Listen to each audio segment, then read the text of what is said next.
There we go. Hello, everyone. Thank you all for joining us.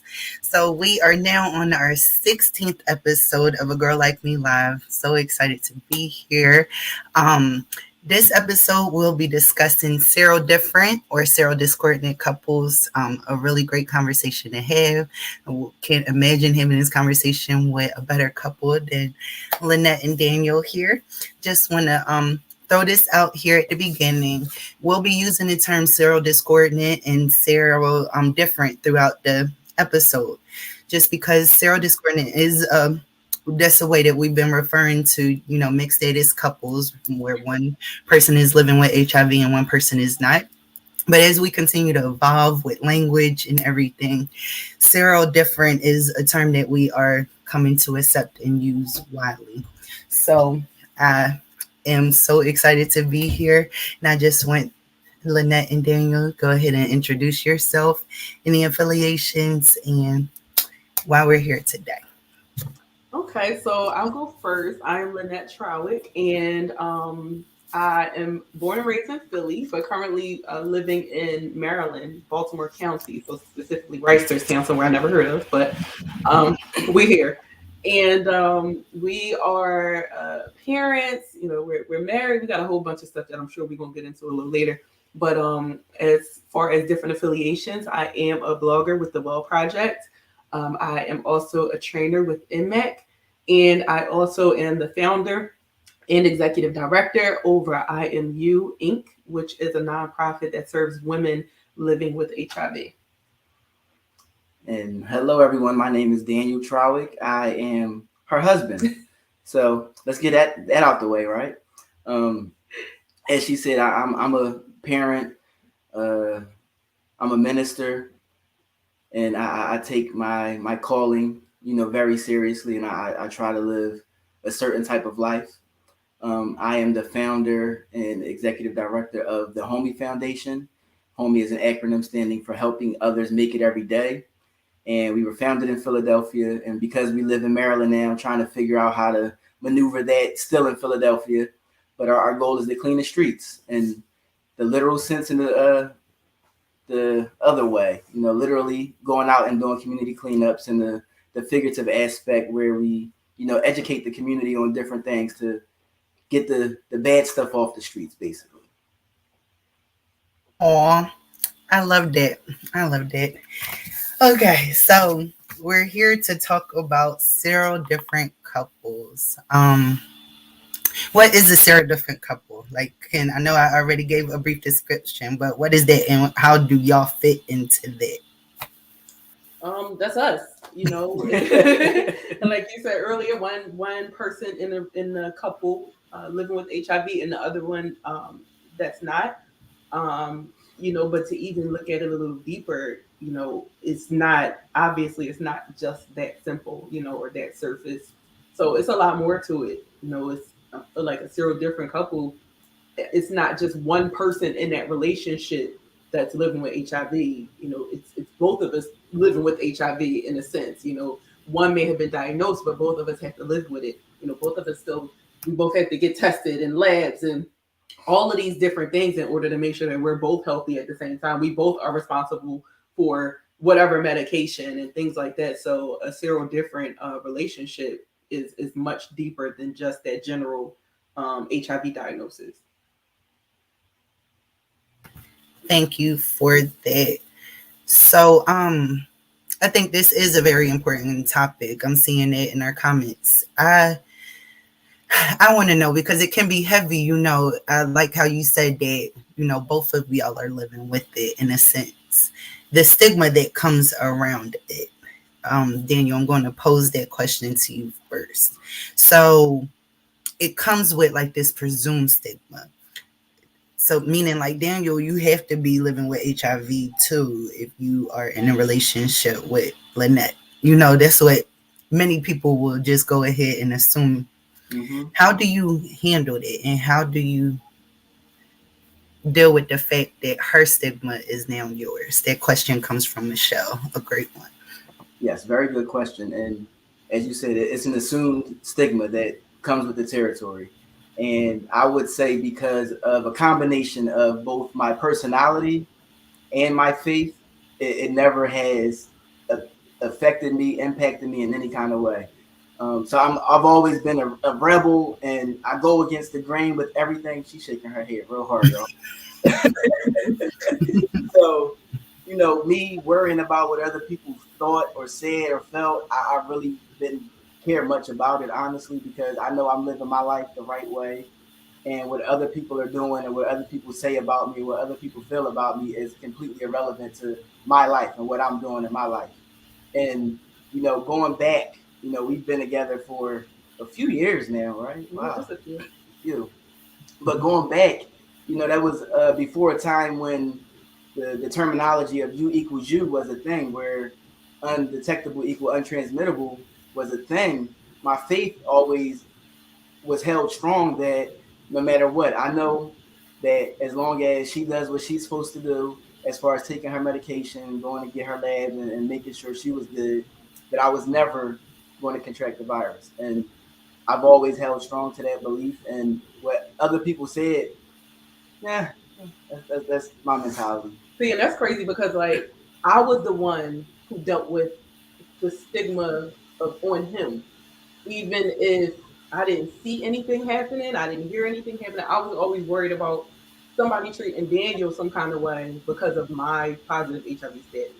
So, that was always my, and actually, there's been more than a few times because we, obviously pre pandemic, we used to do a lot of speaking engagements together.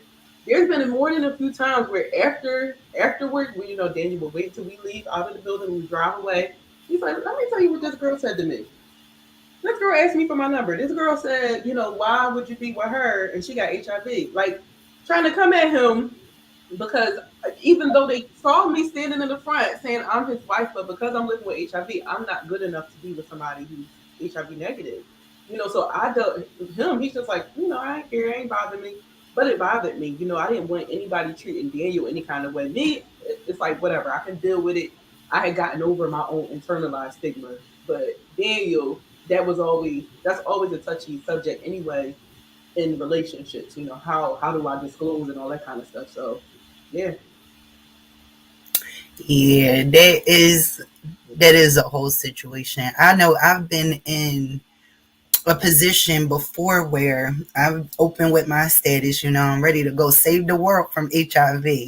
And the person that I was with at the time was not comfortable because of that perceived stigma, thinking, even though we both knew that he was negative, his worry of how he would be perceived by the world kind of it inhibited some things when it came to my advocacy and my storytelling and everything. So it is really great to see a couple where one person is not living with HIV, Daniel, be so supportive of his wife who is living with HIV. That's so decent. So Yeah. thank you for being so, dusting your shoulders off, Daniel. Yeah. Such I a think, and I think that is what made it hard when I finally got into this relationship with Daniel because of previous relationships. It wasn't like I was diagnosed and I was with Daniel at the same time. Like, I went through other relationships, so that scarred me. Like he probably gonna leave because these people keep saying stuff to him about HIV because that was my previous experience. So yeah, I can definitely feel that. I want Yeah. to talk about the U equals U, Daniel. You sound like you know a little something. What you said is undetectable equals untransmittable. Yes, yes. So basically, that is something that came about, I feel like about 5 years, 6 years, somewhere in that time I think frame. it's like 2017. Yeah, where they basically said, I don't think that the company actually made it a real thing as far as just a movement that went on with understanding, blood work and everything. So basically, how it goes is if you are when you get your blood work, someone who's living with HIV and it reads as undetectable, there's a 0% chance that the virus can be transmitted sexually. So yeah, we ain't had no issues in all of these years, and I'm a hold firm to that. So even before that was a thing, like I said, it never crossed my mind, and it crossed her mind, and And I can tell you, early in the relationship, going to doctor's appointments, when she would go get her lab work done, I would go with her, and I would get tested as well. And just seeing her sweat and the nerves that I'm like, oh, I can't do this. Lynette, what's that like sending someone in for an HIV test? Horrible, okay? Horrible, especially like because of my stigma, and I don't know, I guess that would kind of be stigma. Like I didn't really have stigma as far as like somebody living with HIV, but it was like, all right, I finally come to terms with my own stuff, but I can't deal with him getting it because then I'm gonna feel guilt, I'm gonna feel all of this stuff. So anytime he had a cold, like it was ridiculous. He had strep throat one time, though. He had strep throat so bad. It was like the worst case of strep throat I've ever seen in my life. I was like, oh, this is it. This is definitely it. He has it. I didn't give it to him. That's it. That we both just gonna die. Cause it's horrible. But he still goes now, but he changed that so he doesn't go on the same day that I go. He still goes and supports me in my appointments. He won't get tested at those appointments because like I freak out. So he goes and he just gets tested on his own, and he'll come back home and be like, "Oh, I got tested today. I'm still negative." So, yeah. Yeah, it was horrible. It was horrible. She be freaking out. Yeah, I get it. I've been the same way. Like you automatically think. I've told this story before of someone that I was dealing with. They was donating plasma. And at plasma they test you very thoroughly before you're able to donate. So this one time he went to go donate and he was turned away. And I knew immediately that it was because his HIV had came back positive. I beat myself up.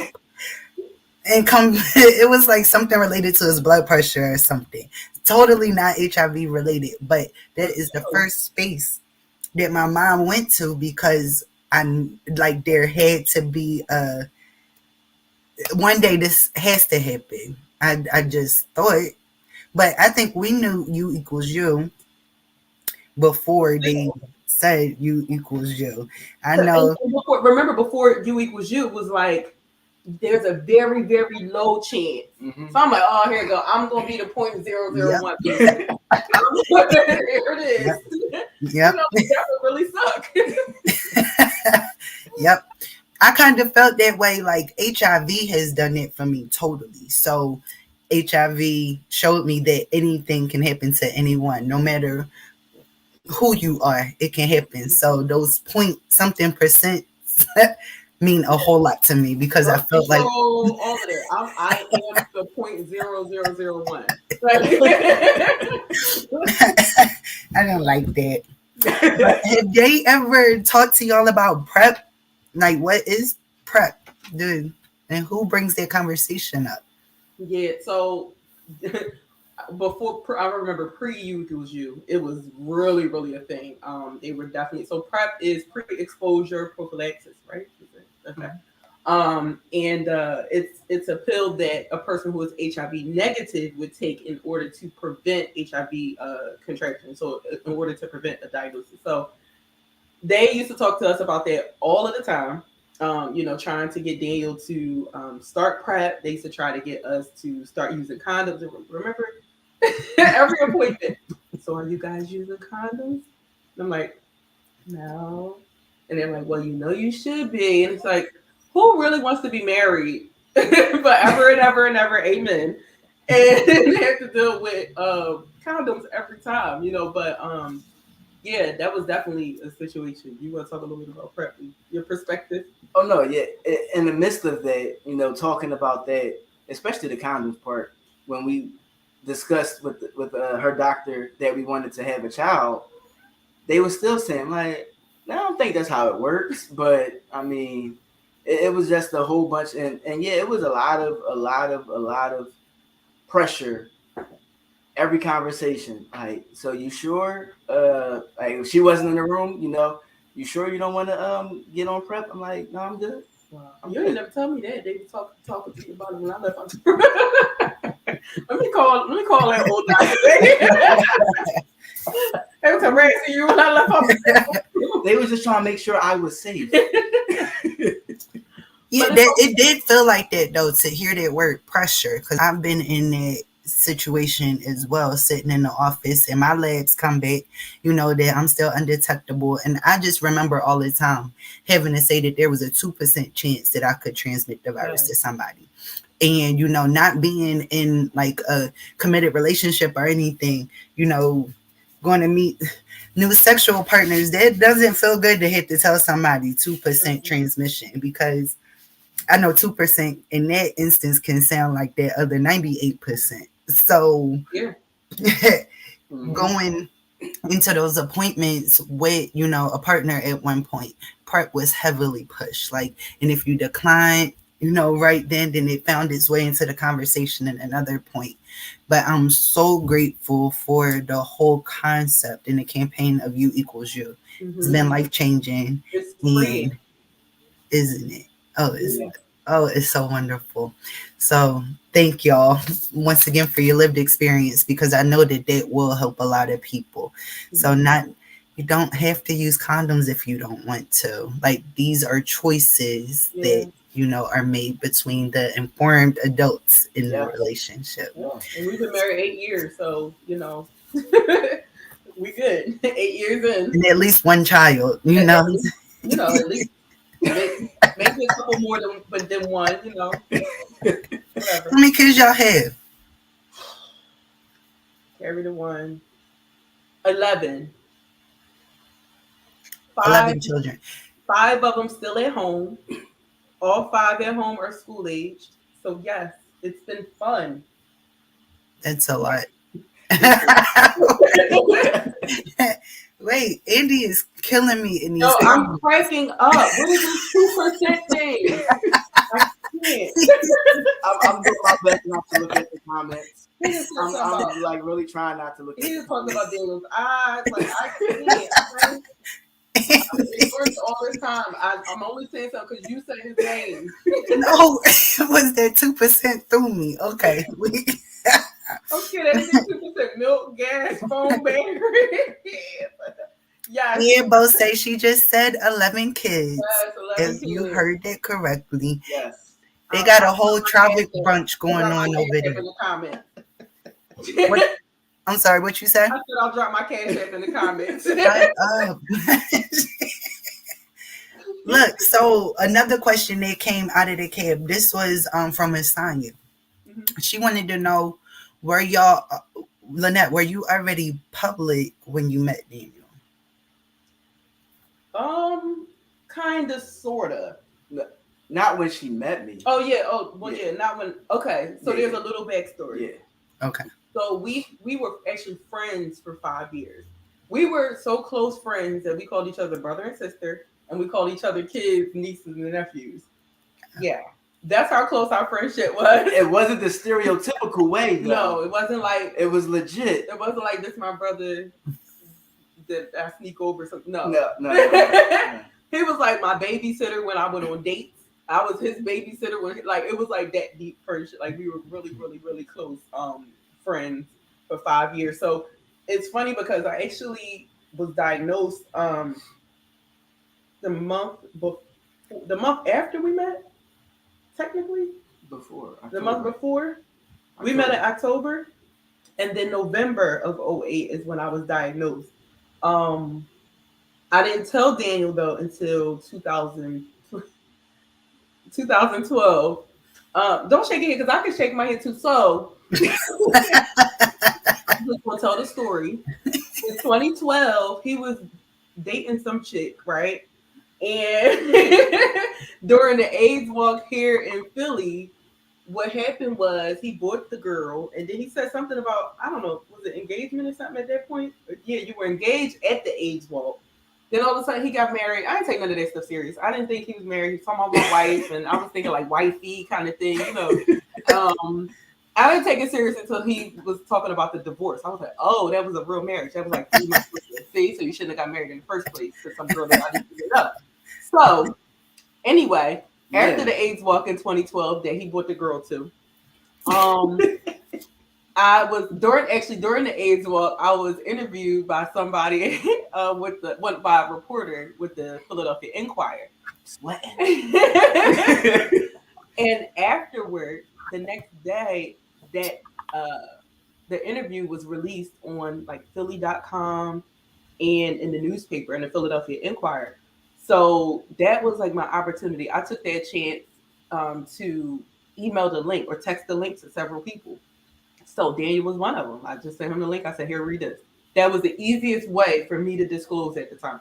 Read this, and that was how I disclosed. But that was actually what it was about 6 months before we actually started dating. That was October 2012. So it was longer than that. No. October 2012, and then It's June. June of 2013 is actually when we didn't even start dating. I don't even know what you call it. I told him we go together, and that was that.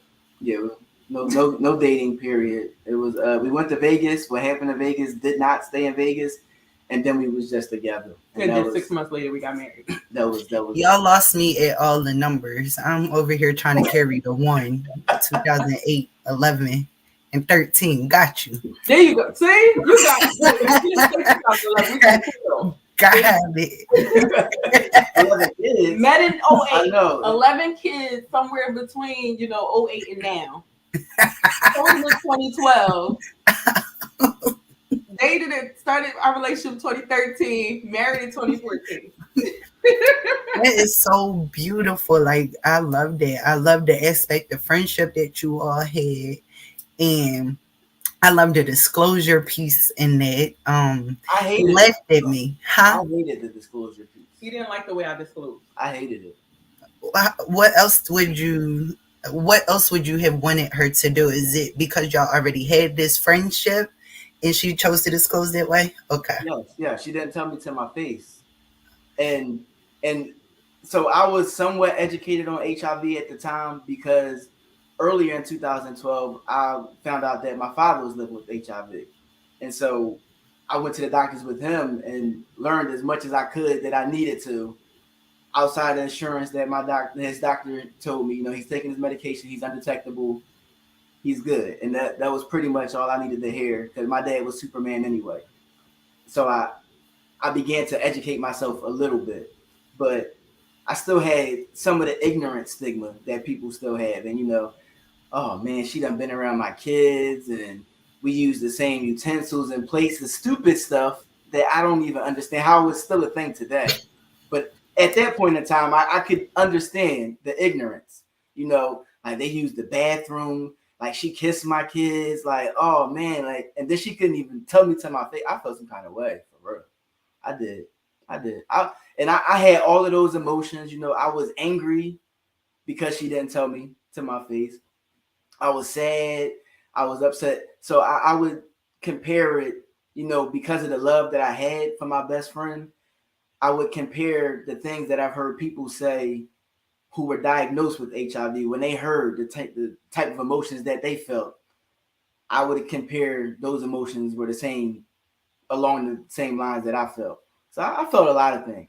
And I still feel it, when she bring it up, like, man, they didn't even tell me to my face. You didn't even tell me on the phone or text me a newspaper article. Well, look, since you've been around the community for so long now, do you kind of understand? Have you heard any other stories as, why people wouldn't disclose and why maybe that is a big hurdle? Would you expect now, knowing that, for that response to have been any different from her? I get it. I understand. But then knowing the fact that, when she was first diagnosed, she brought her close friends and talked to them to their face. Like, hold up. Like, I thought I was like your BFF and everything. Like, she would text me and it would say Dan, and it would have 3 exclamation marks, right? And I would automatically know, all right, she need me to babysit. She didn't have to say nothing else. I just knew. And we were that close. We finished each other's sentences close. But it was different. So day one, what the story that he's talking about when he said I brought all my close friends together to tell him, that was the day I was diagnosed.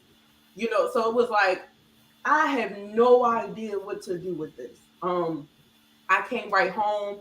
It was like I had a group of like 4 friends that I always hung out with and stuff like that. So I didn't know what else to do. So I called them. I said, listen, I need y'all to come over to my house tonight. We got to talk. I don't know what to do with this information. So it was I just told them right then and there, when I told Daniel, that was several years later, like after our friendship developed, but also after my stigma, my self stigma, after I've disclosed and had some horrible experiences, with guys, with women, with a bunch of people. I had different experiences. So it was kind of like, I don't know what to expect. Like, yes, he's my friend. And actually at the time, I didn't know about your dad, right?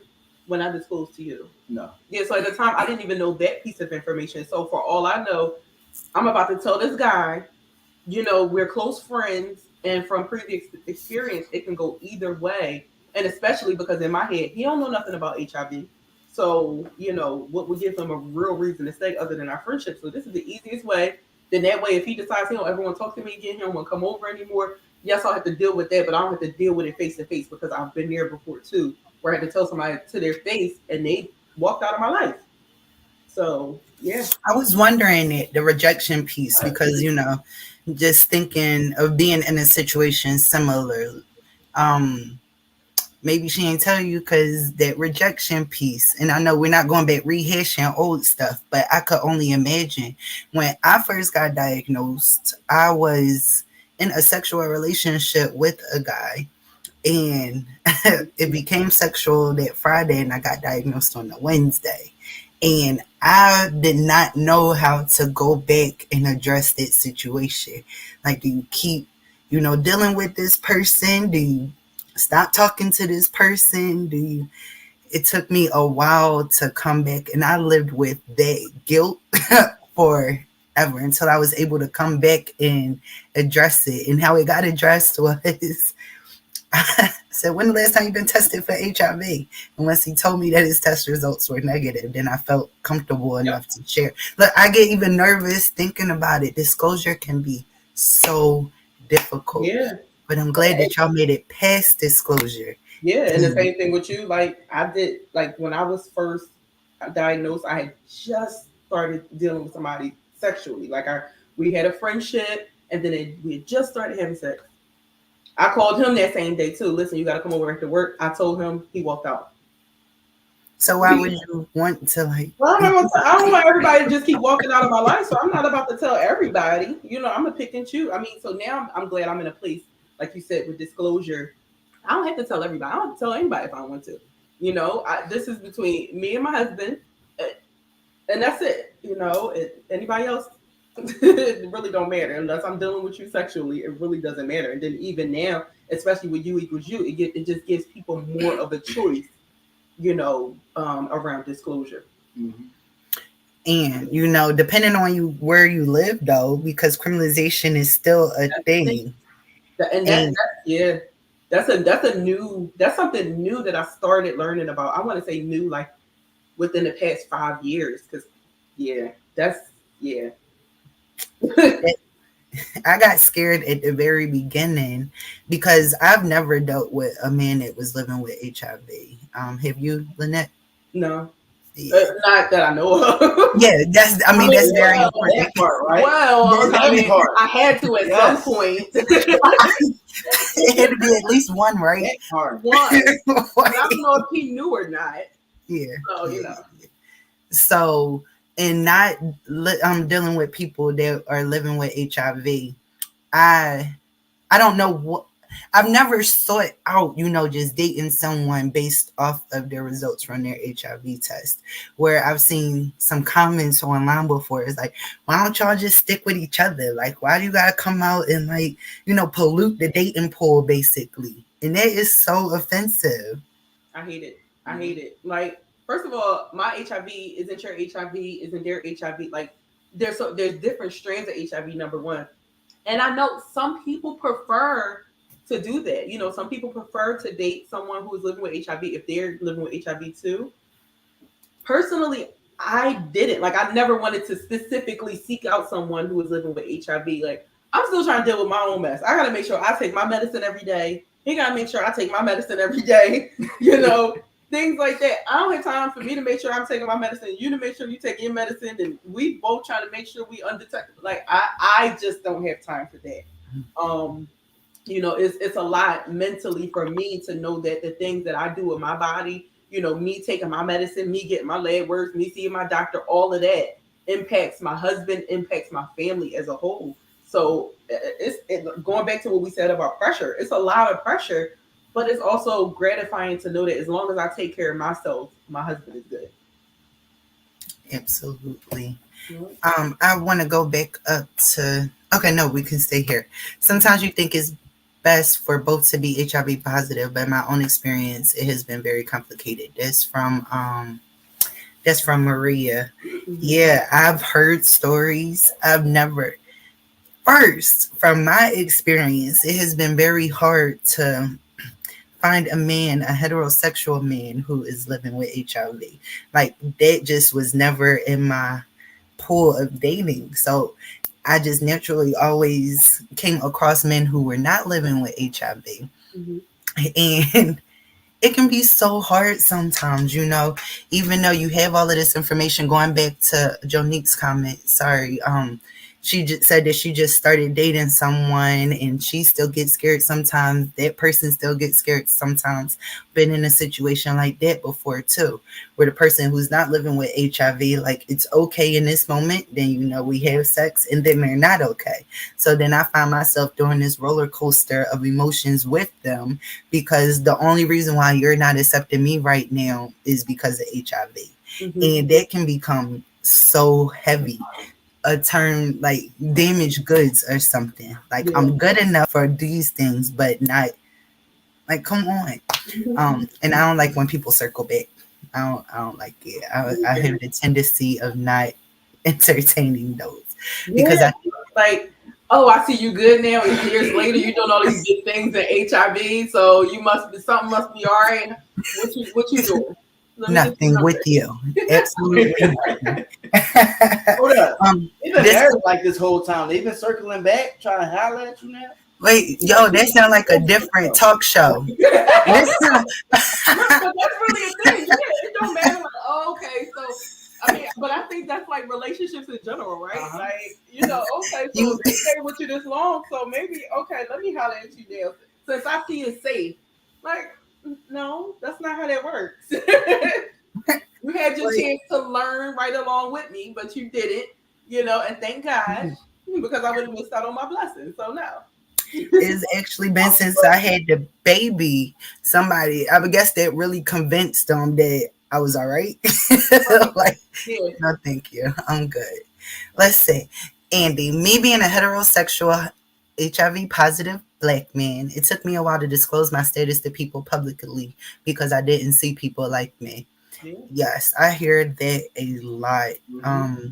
And I thank you so much, Andy, for being, one of those advocates who uses comedy to get the word around. And I'm grateful for it. But it so far and few in between, it seems like, when I know that can't be the case. I saw Bridget just commented that she knows a heterosexual black man who's positive, and he said he would have never disclosed to her had she not disclosed first. So I think that is something that is common, Mhm. Mm-hmm. unfortunately.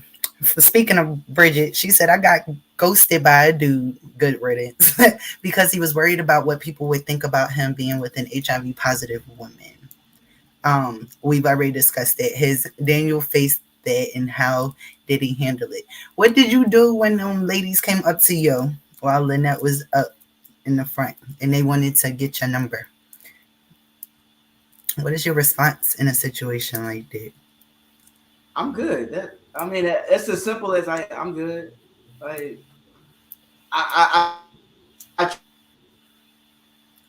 try, depending on the room that because I haven't always been very saved. My mouth hasn't always been. Let's say Lynette taught me and trained me how to be not as blunt as I've always been. So, I would, if I wasn't with her, it would have probably been some crazy things that came out my mouth. Like, yo, you tripping. But I mean, you know what? Overall, I'm good. Like, yo, don't disrespect my wife for one, because I don't want to have to tell her. She ain't gonna do nothing. She's nice and sweet, but I don't want me to get mad. But no, like for real, it's disrespectful. Like I'm good. Like HIV is not a real thing in my mentality, in my mind, outside of the fact that we're advocates and we speak about it. And she takes one pill a day, but outside of that, in our regular everyday life is not a part of our lives. Like Lynette is a dope woman, period. So HIV has absolutely nothing to do with that. I married a dope woman, period. And Period. like, you can kiss my butt for real. Sounds like a t-shirt. You got it. I know. I'm just saying it in my head. Sounds like a t-shirt. I'm just Creative saying. entrepreneurs, I tell you, I'm ready to make a cup and everything. And don't come in, period. Why? What made you go public with Lynette? He kind of ain't had no choice but to go public with me because he made me go public, really.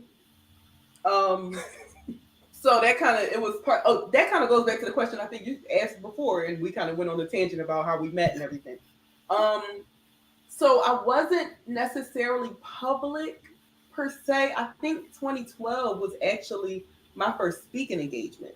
So also at the AIDS Walk in 2012, which was actually the second year she asked me, but there's a woman who used to host an event called Beyond Breaking the Barrier. Breaking the Barriers. There you go.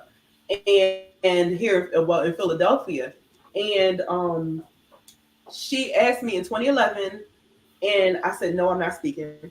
Then she asked in 2012, and I was like, okay, I'll speak. And I came and I spoke.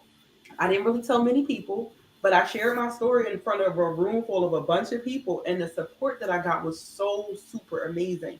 But I still was like, okay, that was good, that was nice, it was cute. Don't think that's going to be something like it wasn't. It was never in my mind to now be in this place 10 years later, still speaking about HIV. That was just something I did for my friend. So it wasn't until Daniel showed how supportive he was with my journey and him coming to all my doctor's appointments to learn all that he could. And it wasn't until that where it was like, and he's like, go ahead, start your nonprofit. Go ahead, write your book.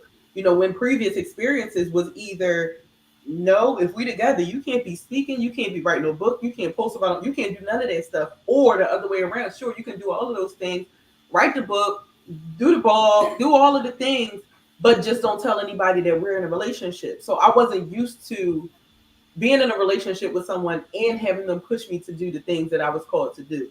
So, once I started speaking, it was kind of a given for Daniel to just, he would either be there with me speaking too, or he would definitely be there. He would always be there, but be there just to support me if it was just me speaking. So it's been amazing, to be able to speak openly and speak freely and not have to worry about, oh, was he feeling some kind of way or, I'm sorry, I'm not laughing at you. These eyes. I know. Don't look too hard. Don't let them hypnotize you, Ned. I think that's what happened with me. Because I'm sitting over here with all these kids. Gotta be hypnotized some kind of way. But listen. The going public part had absolutely nothing to do with HIV for me. It was more along the lines of our relationship that we had and the interactions that we had with other people about us. Because her mom was like, why y'all not together? My mom was like, why y'all not together? Friends was like, why y'all not? Like, that's my sister. What you mean, why we not together? Mm-hmm. No. And so the previous of, that's my brother, that's my sister, to we together now. It was just like, hold up, what? Like, so y'all been doing this the whole time and still catch some of that backlash, from people thinking and believing that we were messing with each other prior to the time when we started messing with each other. But yeah, that was more along the lines of going public for me. Like, everybody, oh man, her inbox was popping. When she posted that picture, like, we together. Like, oh, what? Because it was like 3 days after I posted a picture saying, no, y'all, this is my brother. Stop asking me if we're together. And we were on our way to Vegas. And then when we came back to Vegas, it was like, this is my boo. I know I had said that we're not together, but now we are. Like, what happened in Vegas? It stayed there. Yeah. No, it didn't. But Winona's saying she know a few positive men who only seek and tell women who are positive. Well, I know that there are probably some women out there looking for them because I know that in my own experience that I rarely met any. I'm so grateful for y'all. Daniel, stop looking at the camera because apparently your eyes Listen, is an issue. Yo. like my eyes and envy. Between my eyes and envy, I'm just gonna look right here. But I do want to go back to what you said because it's still kind of piercing me. You know that those ignorant things that you were feeling at the beginning about like her being around your kids and kissing your kids. What made you finally get over that part? And Like, honestly, okay, no. Sorry, hold on. I gotta add more to that because okay, clearly we've gotten past me being a threat to your children and we've been able to enter into a consummated marriage, right? All right. So yeah, how yeah. do we go from this to this? It was truly just in that moment, like entirely in that moment. And when people are angry, their thoughts, their actions don't always align with their natural reality of how they act and how they operate.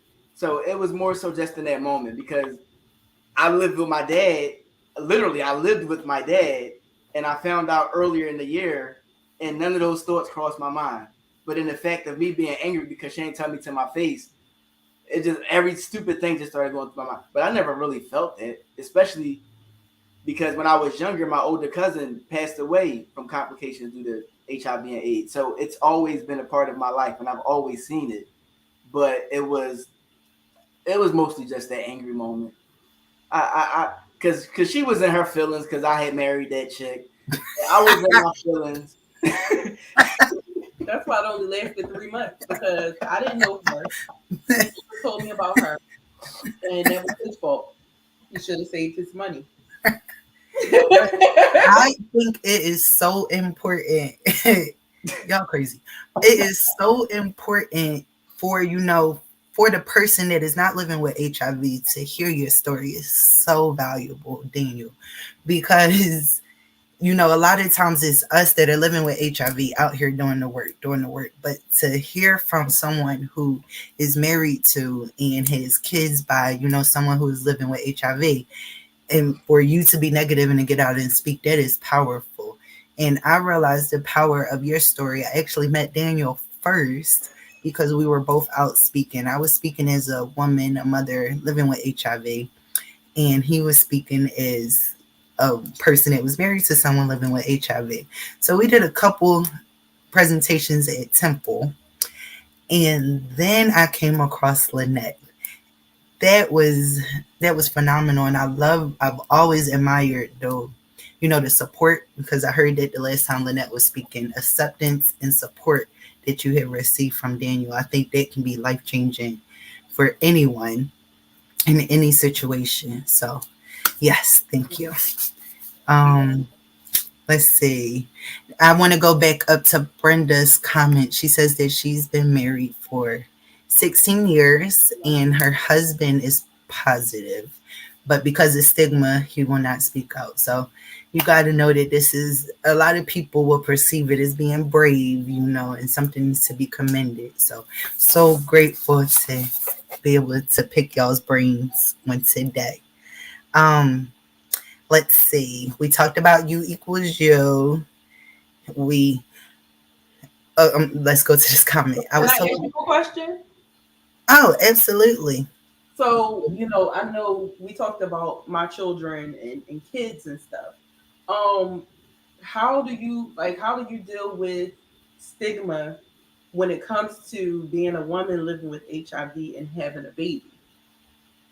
Because I know that's a whole like it's integrated in discordant relationships too, but Well, that is such a sore spot right now.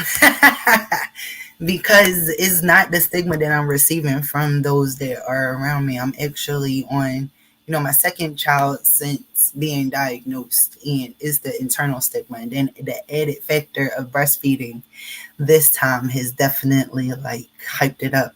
And I'm also living with HSV. So this makes me want to cry. I'm not going to do it though. I'm a J. Um, you know, the ignorance that I can think of that could brew on the internet, thinking of taking pictures and posting them of me kissing my daughter Mm. has really been something that has been in the way real quick and really affected me mentally. Although I know that, I'm not going to transmit either one of my viruses to her. It still is that stigma and the perceived stigma because it hasn't happened to me. It could all be in my head, but because I know that there is a possibility, it has been very, very difficult. Yeah, yeah. We definitely had, so our youngest one is he's 6, and he's the one that we've had since my diagnosis.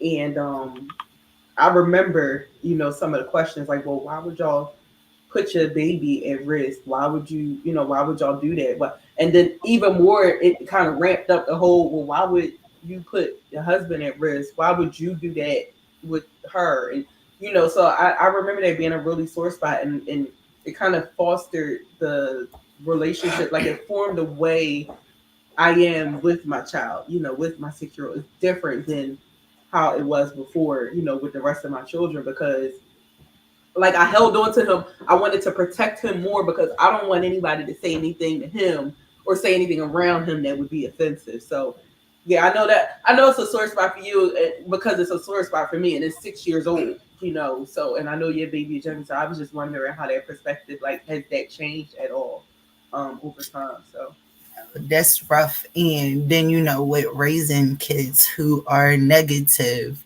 um, trying to teach Zion, he's 11 now. I know at one point just trying to introduce the concept of HIV to him. Like, it's nothing in our household. Like, we could talk about it. But now we ride down the street and he wants to yell out, my mom got HIV. he's proud of his mom, so I get So, I think what I appreciate the most is that the things that I thought would be taken away from me when I got diagnosed have proven to not been taken away from me. So I've been able to have all of the experiences that I could have ever wished or imagined while living with HIV. And parenting is one of those things. HIV in each instance just seems to add an extra layer of something that you got to deal with, on whatever level, in whatever capacity that you have to deal with. I'm grateful to see that we are out here, surviving, thriving, in these relationships that are filled with love. And HIV is something that we deal with, but it's not the entire relationship. If you had looked at her status and, passed her by, you would have missed out on that dope woman. And I know that you recognized it. So, Oh yeah, she was yay. before we got together, so I already knew. Right? Oh, yeah. Y'all was brothers and sisters. it. We already be saying that we look alike, so we don't need that. We weren't blood brothers and sisters, okay, you guys? Like, we have separate moms and dads. We didn't grow up in the same house. None of those type of things. We were just really good friends that called each other brother and sister. Yeah, we do that in our culture a little bit sometimes. Mm-hmm. Yep.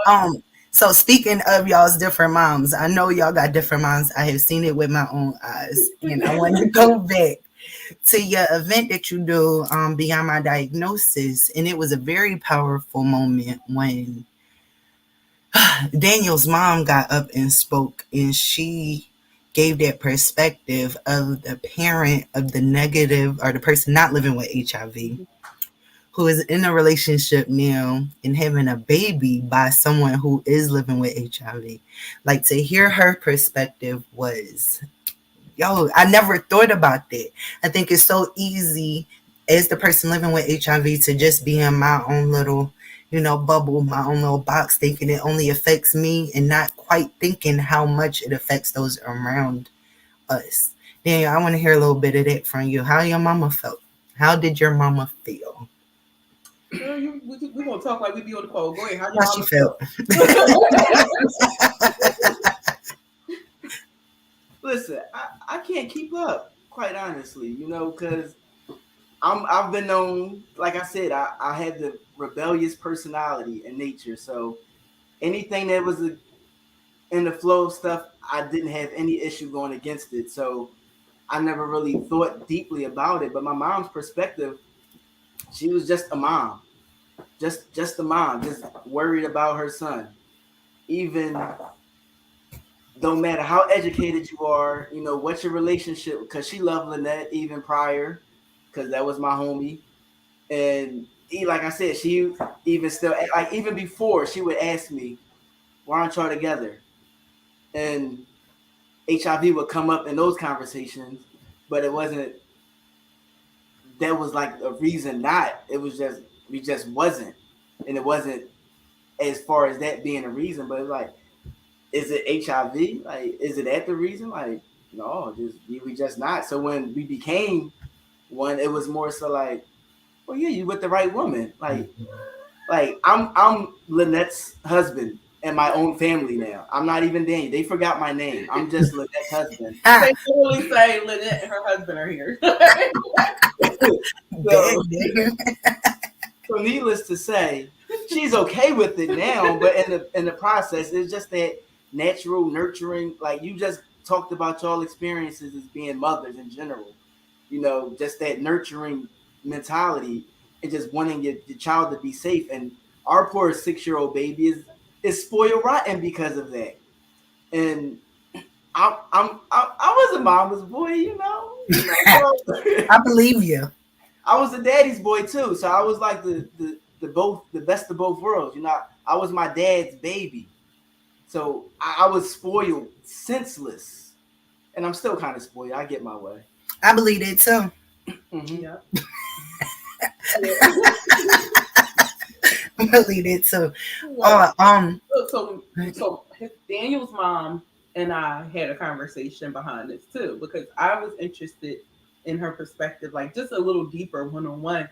And she said in the beginning, yeah, I was completely okay with you two being together, and then those feelings started creeping in.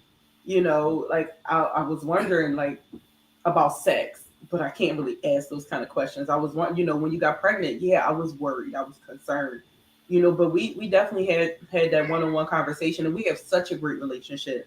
Like I can call her, and if y'all hear them noises in the background, my 2 cats are fighting. It's perfectly okay. I thought those was the kids. It's my cats. Other kids. Yeah, the rest of my kids.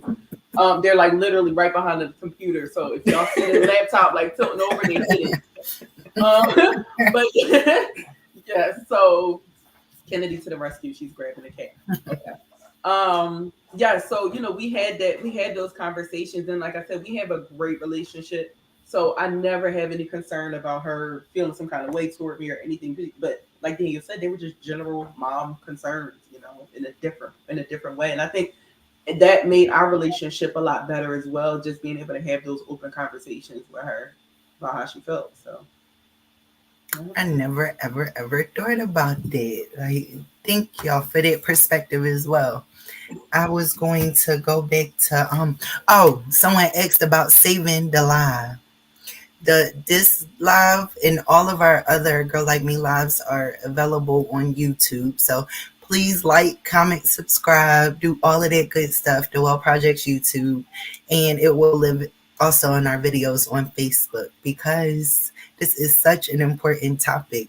Do y'all get invited to speak often on this? Like, is it as popular to you as it comes off to me? This topic here. I don't think it's popular enough. We get invited to speak together. We get invited to speak individually, more so individually. Like they'll reach out to me more often, but most of the time Daniel will be there, so I'll bring the topic up anyway. I'll always make it a point to talk about not just the fact that I'm married, but I'm married to someone who's HIV negative, which always opens up a whole nother door of questions. So, I don't think it's talked about enough, because I just think that people don't realize it's a thing. Like you said earlier, I just feel like people think that once you're HIV positive, you're gonna live. Y'all 2 HIV positive people just live together. And it's just an automatic assumption. So, yeah, we would love to speak more, especially regarding this topic. And even I know somebody mentioned, I can't remember who it was, but they mentioned that they just disclosed to their son, I believe that's 13, who's 13 years old. Mm-hmm. That's even a different, a whole different topic. Disclosure with specifically your kids or living publicly with HIV, and how do your children take it? Like that's a whole nother discussion. So yeah.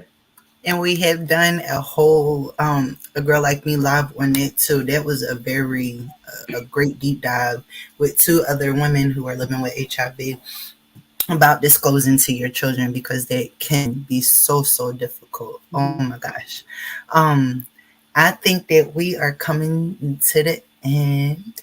Is there anything else, like, I want to know, what would you tell a person who is not living with HIV? What would you tell them if they were offered the opportunity to begin dating someone who was living with it? What's your advice? Take HIV out of the equation and evaluate the whole person. It's really that simple, because even without HIV, we all got stuff. Daniel might not have HIV, but he crazy. So I got to deal with that part. So anybody asking me how I deal with that? So that's my advice. Look at the whole person, because pray for me, y'all. But yeah, seriously, like HIV or not, we have to always look at the whole person. Yeah, I would say along those lines as well. Know yourself. Know yourself, and it doesn't even have anything to do with HIV, but you know, Lynette's event, beyond my diagnosis, beyond any diagnosis. Like if you're getting into a relationship with anyone that has any kind of diagnosis, know yourself well enough to know if you can deal with that or not. And if you can't, don't do it. I mean, Yeah. it's pretty simple. If you know you can't deal with the thought of different things that people are dealing with and having to actually be there for that person, don't do it. Just don't do it. And that's good, because that just made me think, like, it's not even always about stigma. If I remember someone walking out of a relationship with me because they said, listen, I just don't understand, and I don't know if I'm really ready for the education yet. I can appreciate that. If you're not ready to be educated, if you feel you're not educated enough to be in a relationship, I can appreciate that. Of course, in that moment, it sucked. But now, being who I am now, I can definitely appreciate that. Don't stay in this relationship and stigmatize me and stop me from speaking out. So, yeah. Yes. Oh, I loved it. I loved everything about this one here. This was great. It's so inspiring, So for that sister out there who feels like, she'll never find anybody, absolutely, you can and you will. To that person that is not living with HIV, um, you got proof right here. Like, there are so many tools and resources and community members who have stories to share that could possibly help you in that situation. I'm so grateful for this, and thank y'all. Before we get off, I want to go ahead and remind everyone of our The Well Project survey. It is still open. It's open until Friday. You do not have to be living with HIV to complete it. Just be using The Well Project's resources. So here's the link there, and I will put it up here. So the bit.ly is there in the middle, The Well Project survey. And if y'all could so graciously fill that out for us, I would be greatly pleased. That's all that is ending our 16th episode of A Girl Like Me Live. Thank you for joining us again. We're joining once monthly now. It's no longer every 2 weeks. So join us on our next episode, and we cannot wait to see you all then. Thank y'all, and bye.